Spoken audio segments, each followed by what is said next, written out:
السلام علیکم.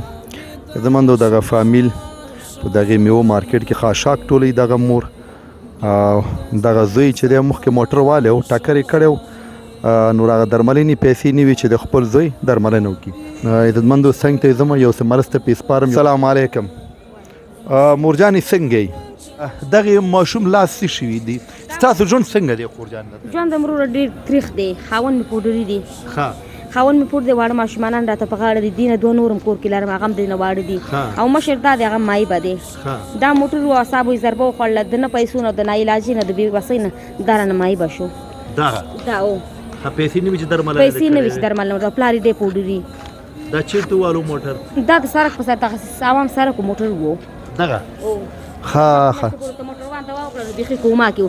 شپږ میاشتې نه ایسته دا لاړو کوما کې شو. کوما نه بېرته موټروان هماغه دوا ورته وکړه دغه شپږ میاشتې نه ایسته نور به موټروان هم پرېغوسته زموږ وسه نه وه چې یو بل ځای ته یې ویسو. خو دغه میوب پاتې شوی بچا توی څه چیرې میوب پاتې شوي؟ کاکا زما یو پخو لاس میوب پاتې شوی. یو خپل لاس میوبه دی. اوس امکانات شته چې موږ پیسې درکړو درملنه وکړي؟ ولې نه چې پیسې درملنه یې کېږي؟ ولې نه کېږي؟ ټول خلک راته وایي خو د بېوسۍ نه پاتې نشو خپل خېټې نشو مړولی نو دې له به دوا پوچې شو. دا واړه خشاک ټول یې خشاک لګېږي د مجبورۍ نه ټولو. خو دې اوس څه کې دا دې دا څه ټول کړي؟ ماشومانو ته دغه ټول پخوي ورته. دا ماشومان ته پخوي؟ دا هم ټول کړي؟ دا هم ټول کړي. دغه چې دي پیاز ښه دا پیاز پخوي؟ او چې یو څه روپۍ درکم دې درملنه کېږي؟ ولې نه کېږي درملنه به یې وکړي؟ ولې نه کوو ورته. صحیح ده. نو عزتمندو یو څو روپۍ به ورکړم دغې ماشوم ته یو 100,000 بس دي.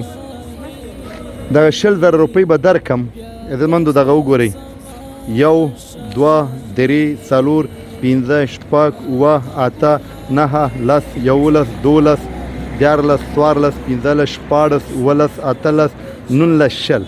مورجانې دغه 100,000 افغانۍ دي دا به واخلي او دغې زوی ته به درملنه وکړي. صحیح ده.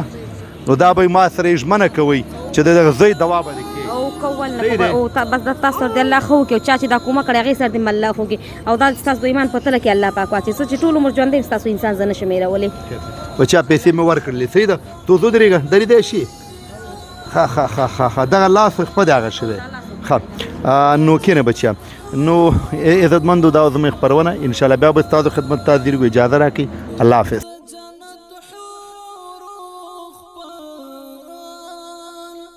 یار می شو الله شاهد ستا